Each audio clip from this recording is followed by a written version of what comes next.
sur Télé 50 et nulle part ailleurs.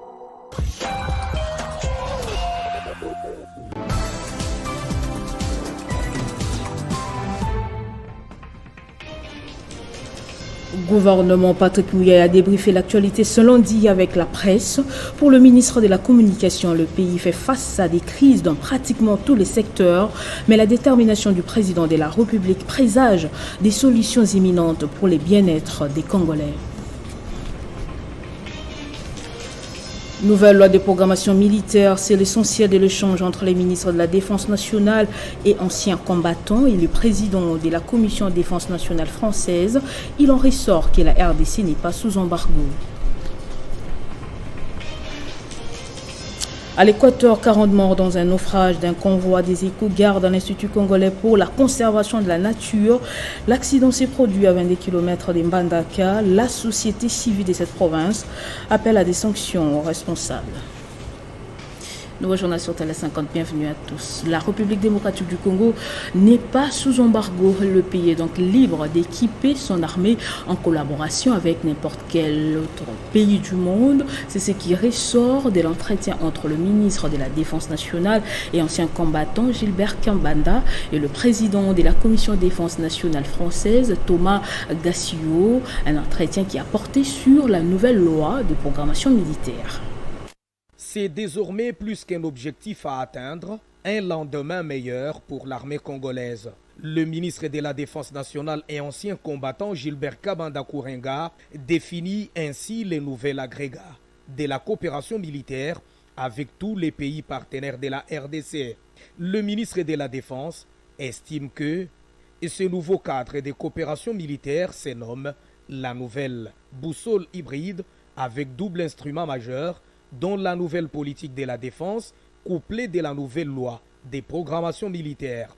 Cela ressort de la rencontre entre Gilbert Kabanda Kourenga et le président de la Commission Défense nationale de l'Assemblée nationale française, Thomas Gassiloud, dont l'échange a porté sur la nouvelle loi de la programmation militaire. Je crois qu'il y a déjà eu 2 bataillons qui ont été formés et c'est des bataillons qui vont être très rapidement opérationnels, qui vont être équipés et qui vont pouvoir ensuite être projetés là où c'est nécessaire pour ramener l'ordre et la sécurité sur l'ensemble du territoire congolais. Quand on forme des bataillons jungle, ensuite la RD Congo utilise ces bataillons jungle là où elle le souhaite. Donc si elle considère que la priorité est l'Est du Congo, c'est pas à nous de le dire, et ben, elle peut utiliser les forces qui ont été formées pour aller restaurer la sécurité par exemple à l'Est du Congo. Et c'est au Congo à faire ses choix en toute indépendance sur la manière d'utiliser ces forces de défense et de sécurité. Et l'ambassadeur français accrédité en République démocratique du Congo, Bruno Aubert, rejette cet aspect de l'embargo de la RDC sur l'achat des équipements au plan international. Le Congo n'est pas sous embargo, elle est absolument libre de se fournir un armement comme il le souhaite.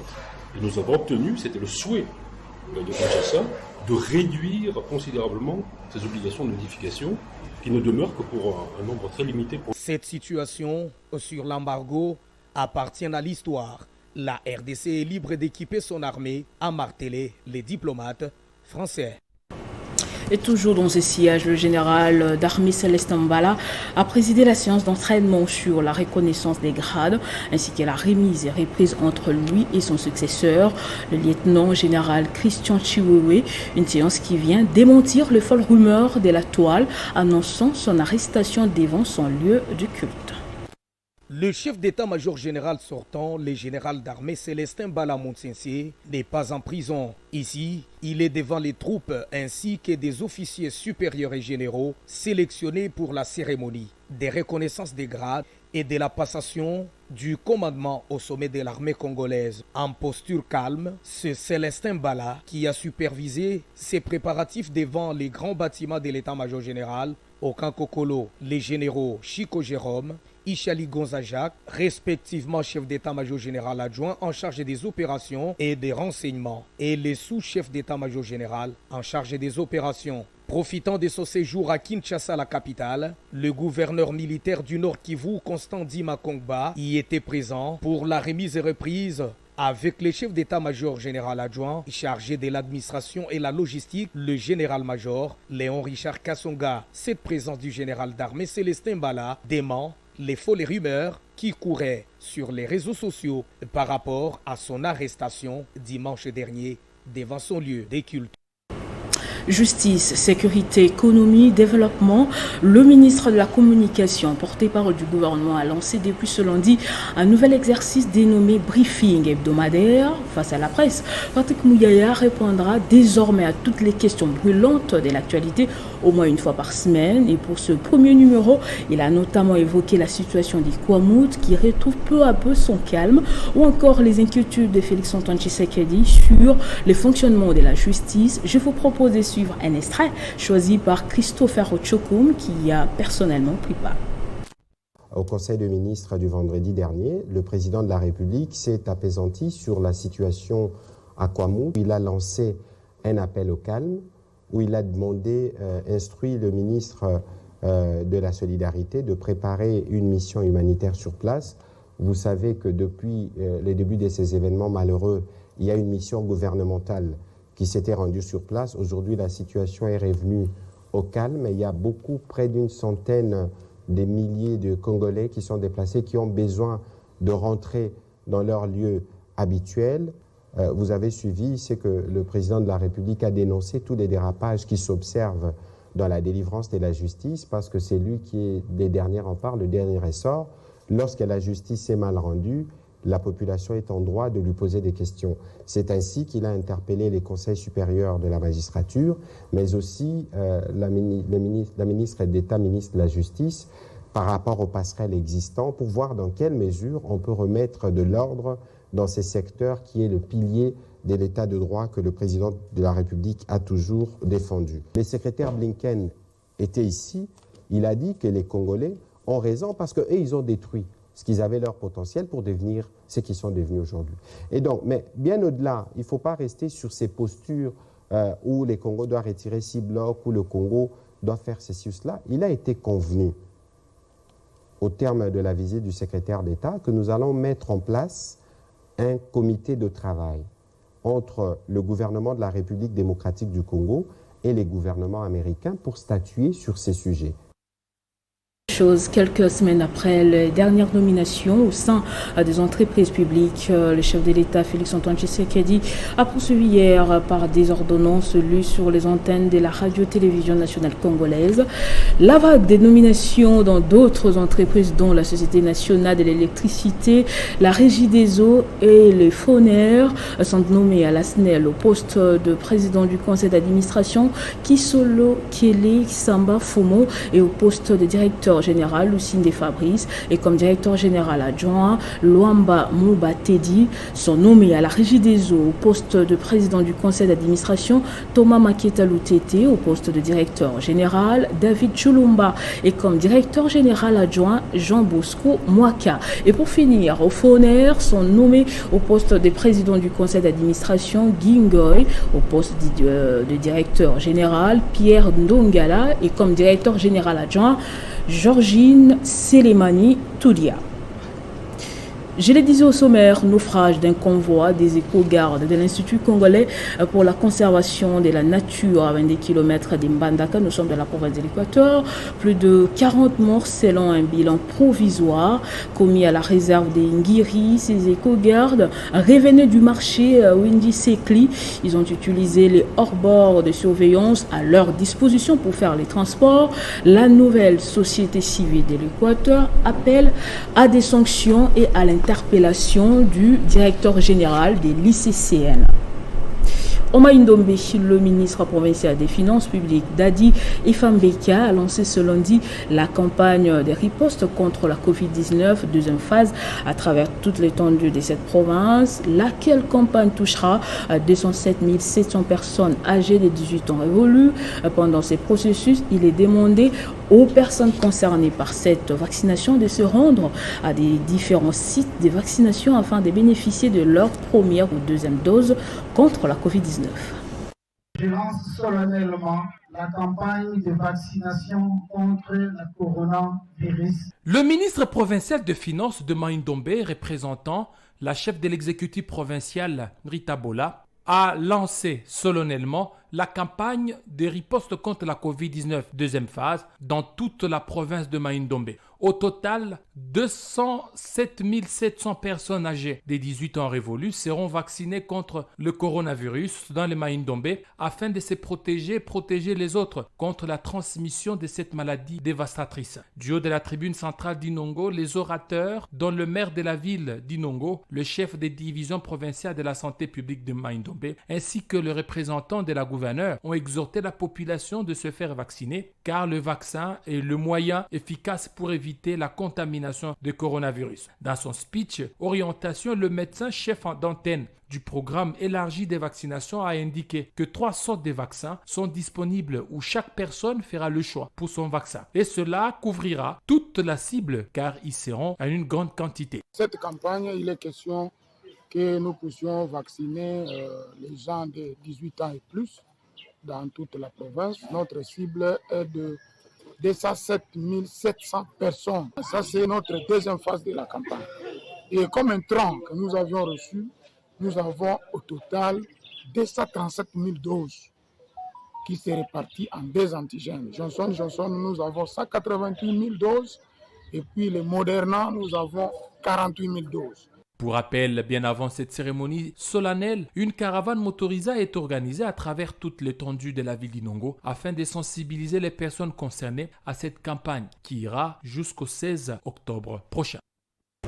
Inauguration lundi de 2 pavillons de la prison centrale de Dilala dans le Lualaba par la ministre d'État en charge de la justice et garde de Sceaux, Rose Mutombo, a remercié la gouverneure du Lualaba pour le dynamisme dont elle fait preuve pour développer cette jeune province.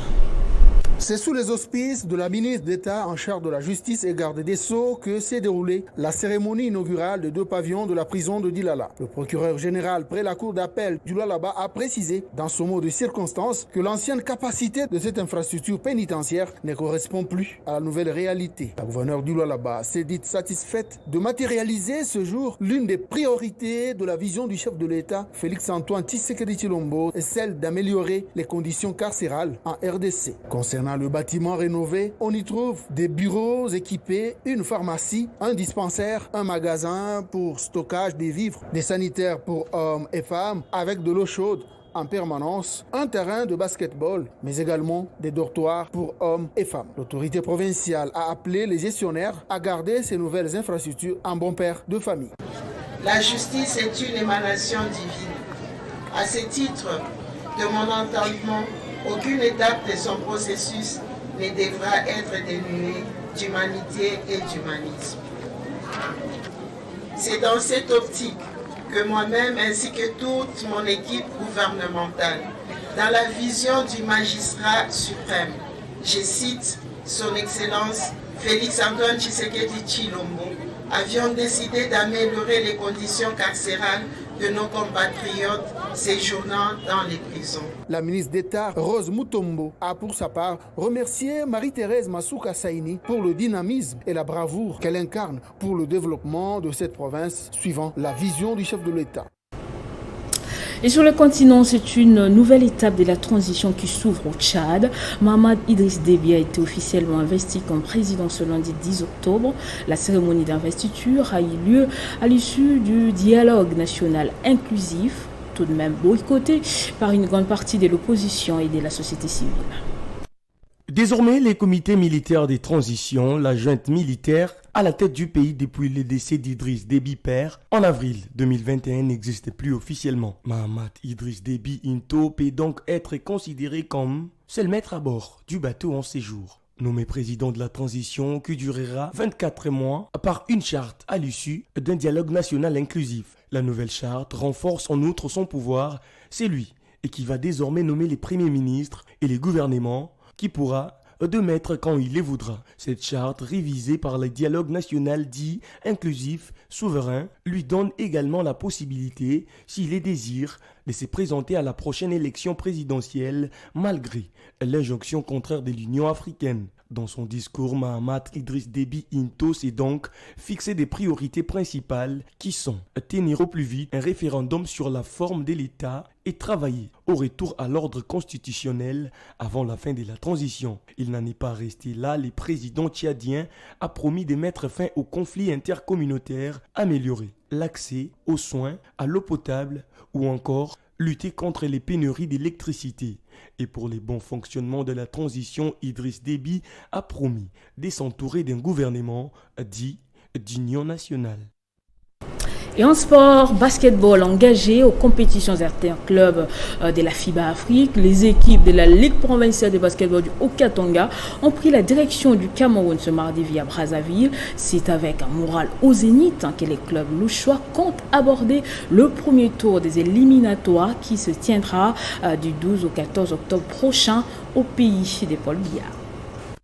L'association sportive basketball avec club et l'ASB Makomeno, respectivement champion du Congo chez les messieurs et vice-championne du Congo chez les dames, ont quitté Kinshasa ce mardi en direction du Cameroun où ils prendront part à la première fenêtre de la balle. C'est avec un moral requinqué que la délégation louchoise a quitté la capitale congolaise. C'est une grande compétition.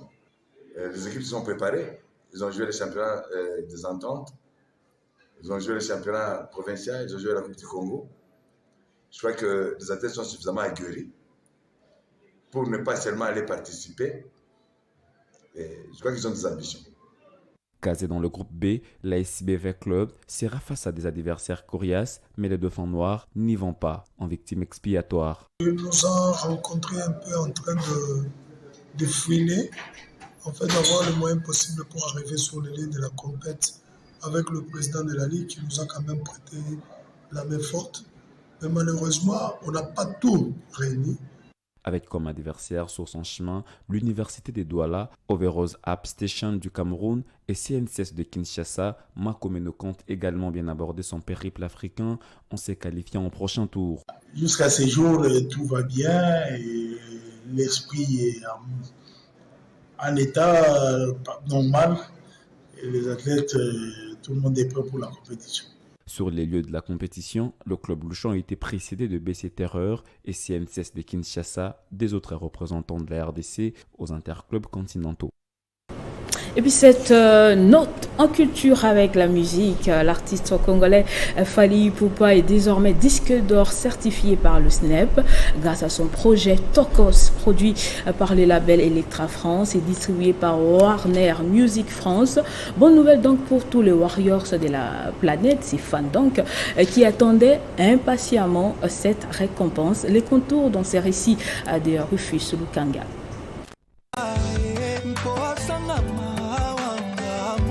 C'est une nouvelle qui tombe à point nommé, comme la cerise sur les gâteaux. Les Warriors du monde entier sont émerveillés de cette récompense du syndicat national de l'édition phonologique basé en France, certifiant l'album Tokos Volume 1 des disques d'or. Sorti le 7 juillet 2017, cette première collection musicale dédicace la merveille à la renommée internationale, quatrième album de sa carrière, a attendu près de 5 années pour obtenir cette distinction, équivalent à 50 000 exemplaires vendus en terre française. Composé de 18 chansons, cet opus à succès comporte plusieurs featuring avec des artistes de renommée à l'instar de la star américaine R. Kelly et d'autres comme Booba, Dadju, NASA, Wizkid, Aya Nakamura, au titre comme Guerrier, Jeudi soir, Tout le monde danse.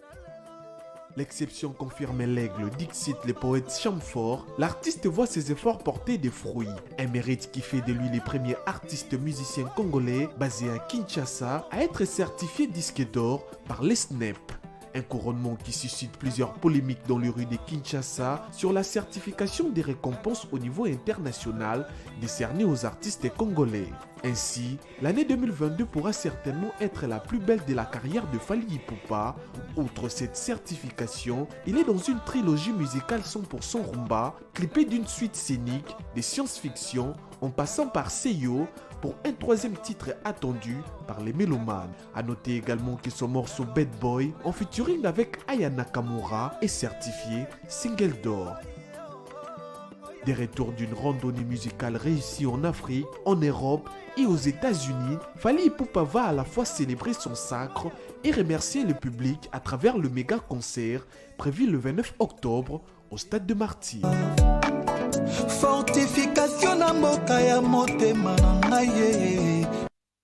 Tokos, c'est donc sur cette belle mélodie des Fally Ipupa que nous mettons un terme à ce journal. Voici le rappel des titres. Gouvernement, Patrick Mouyaya a débriefé l'actualité ce lundi avec la presse. Pour le ministre de la Communication, le pays fait face à des crises dans pratiquement tous les secteurs, mais la détermination du président de la République présage des solutions imminentes pour le bien-être des Congolais. Nouvelle loi de programmation militaire, c'est l'essentiel de l'échange entre le ministre de la Défense nationale et ancien combattant et le président de la Commission Défense nationale française. Il en ressort que la RDC n'est pas sous embargo. À l'Équateur, vous avez suivi dans ce journal 40 morts dans un naufrage d'un convoi des éco-gardes de l'Institut congolais pour la conservation de la nature. L'accident s'est produit à 22 km de Mbandaka. La société civile de cette province appelle à des sanctions aux responsables. Restez avec nous tout de suite, c'est la revue de presse.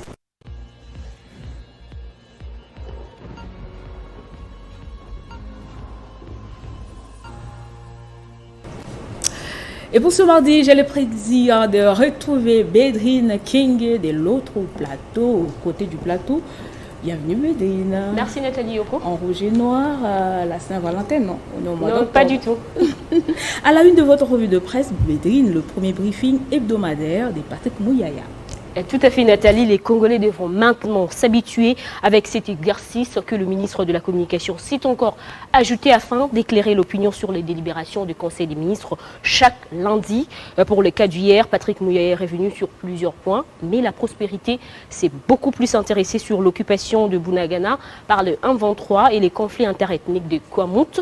À la base des milliers déplacés, à en croire le quotidien, le porte-parole du gouvernement a affirmé que le pays s'emploie justement pour récupérer ces territoires occupés depuis plus d'un trimestre, soit par la diplomatie ou par la frappe des forces loyalistes. Mouyaya en a profité également pour dissiper tout malentendu au sujet des accords signés entre la RDC et le Rwanda, insistant qu'au lendemain de la prise de Bunagana par les 23 sous couvert de Kigali, tous les accords ont été suspendus. Nous rapporte encore de son côté le groupe L'Avenir et va-t-on lentement mais sûrement vers le dialogue évoqué il y a peu par Vital Kamerhe lors de sa tournée dans l'est du pays. En tout cas, certains observateurs avertis pensent que nous y acheminons et à ce sujet, les moniteurs titrent avec l'appui de l'Occident, le duo Kigali-Kampala pousse Kinshasa à négocier avec le M23, une hypothèse justifiée jusque-là par le fait que Paul Kagame a réussi à convaincre 54 pays membres au cours du sommet Commonwealth des raisons de ces attaques au Congo, notamment la protection de ses frères rwandais et de rwandophones congolais qu'il juge en danger en RDC, et le pays se fait jusque-là épaulé par le pays voisin pour mettre fin à l'agression dont elle est victime il y a plus d'une vingtaine d'années. Mais sur le terrain, la force régionale énerve plus qu'elle rassure, précise cette fois-ci la référence plus, dans la mesure où, 100 jours après l'annonce de la mise en place de la force conjointe, les flous règnent encore sur les effectifs déjà réellement engagés par ces pays membres de la communauté de l'Afrique de l'Est et sur ceux qui les serront à l'avenir, ainsi que sur les financements Nathalie. À un an de la présidentielle, les précisions de chaque camp tardent. Tout à fait Nathalie, les Congolais ignorent encore tout sur leur challengeur potentiel de l'actuel chef de l'État, car dans le champ traditionnel s'observe une double attitude des acteurs politiques considérés comme le plus en vue. Si certains brillent par leurs ambiguïtés, d'autres semblent plongés dans une sorte de léthargie qui fait croire à l'opinion qu'ils ne se présenteront pas comme candidats à la prochaine course à la magistrature suprême.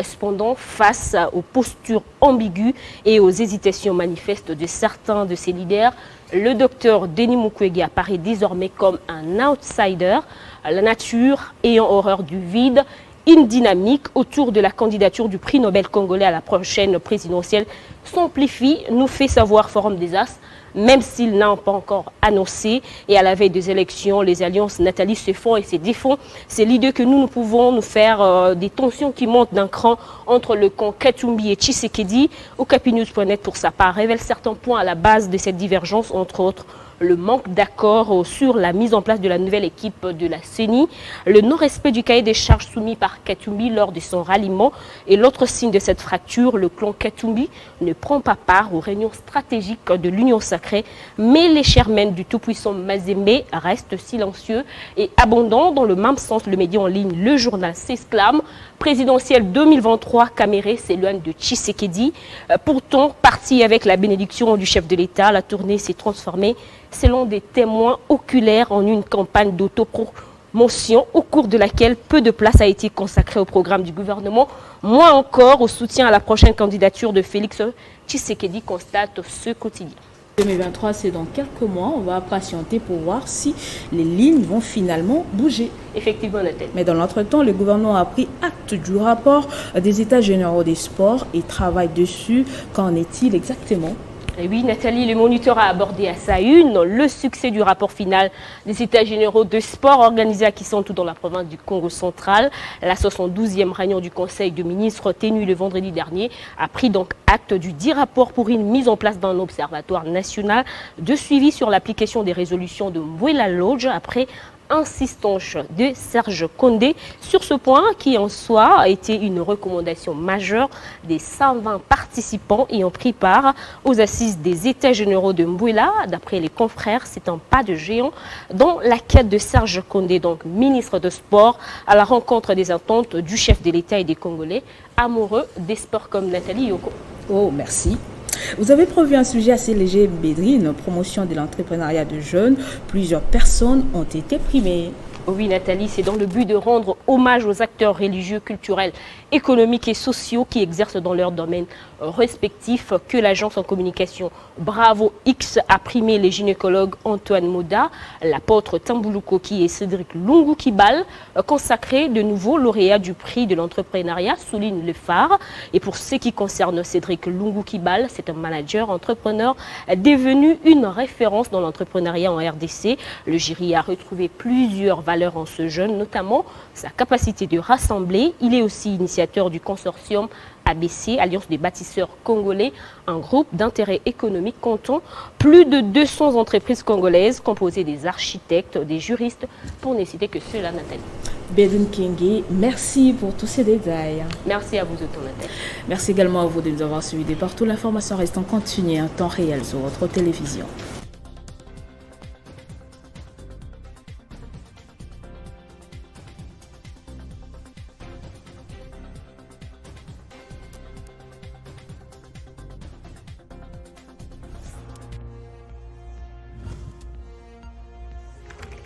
L'actualité reste en continu